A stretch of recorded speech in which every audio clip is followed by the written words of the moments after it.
Je suis étonné parce que c'est de qualité, hein. Ouais, d'où?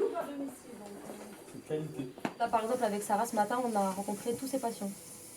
Ok. On a fait les pré-consultations pour le docteur Cozy, mais après, je vous montrerai comment on s'occupe des consultations. Donc, une fois que j'ai vérifié qu'il n'y a pas de notes urgentes, du coup, je vais sur le logiciel du médecin, qui est Elodoc. Après, chaque médecin a son logiciel. On est parti récupérer le courrier. Maintenant, le courrier, je vais le scanner. Donc, je le positionne là. J'appuie sur le bouton bleu. Ça scanne directement en recto verso. Et quand je l'ai scanné, en fait, je mets un S. Donc, il faut vraiment tout scanner. Tout, là, les comptes rendus. Il faut regarder aussi, surtout quand on regarde les courriers, faire attention aux comptes rendus des patients. S'il y a des notes urgentes ou pas, parce que c'est possible que le docteur me demande est-ce que tu as vu le compte rendu de tel ou tel patient. Ou est-ce que tu as vu telle note ou tel bilan sanguin. Ou...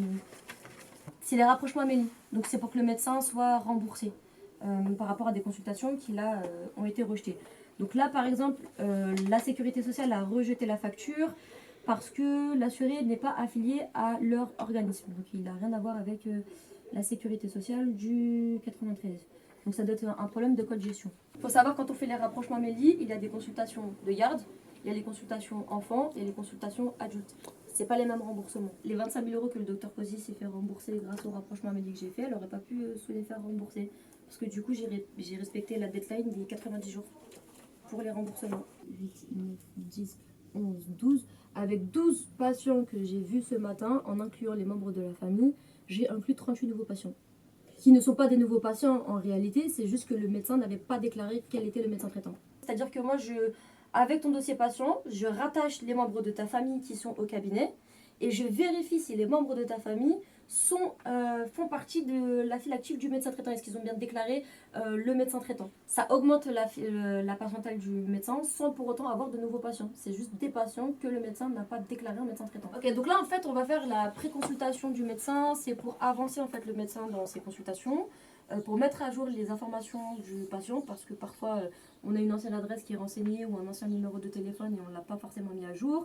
Et c'est surtout pour que le docteur ne soit pas trop en retard dans ses consultations.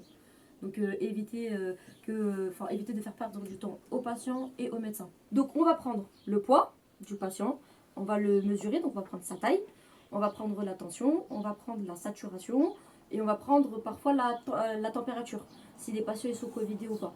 Alors tout ce que je vais faire en pré-consultation, ça sert à ce que le docteur, dès qu'elle insère la carte vitale, elle a directement toutes les informations que je viens de noter moi.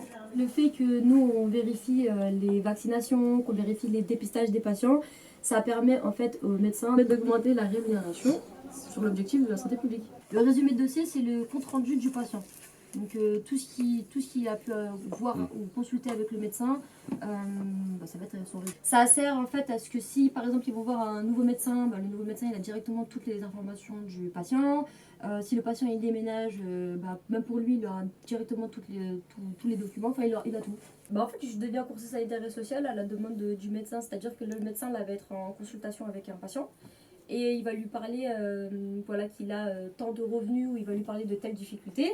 Et le médecin va dire ça tombe bien, j'ai mon coursier assistante médicale qui est juste là. Donc du coup elle me l'envoie, elle me le redirige et je m'occupe du patient.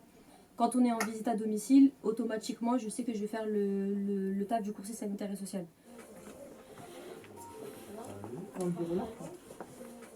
Moi je pense que ça me libère au moins 8 heures de travail par semaine. Que j'aurais fait moi le samedi après-midi, je veux dire le soir, des choses. La consultation, toutes les charges administratives, c'est elles qui les ont faites, quoi, je veux dire. Quand je suis toute seule, c'est très très rare que je demande l'adresse, le numéro de téléphone. Les gens ils changent d'adresse, ils me donnent pas les nouvelles adresses. Là, elles reposent les questions, quoi, je veux dire. La consultation est plus fluide et j'arrive à avoir plus de patients parce que dans mon planning, toutes les heures, j'ai un créneau que j'appelle urgence.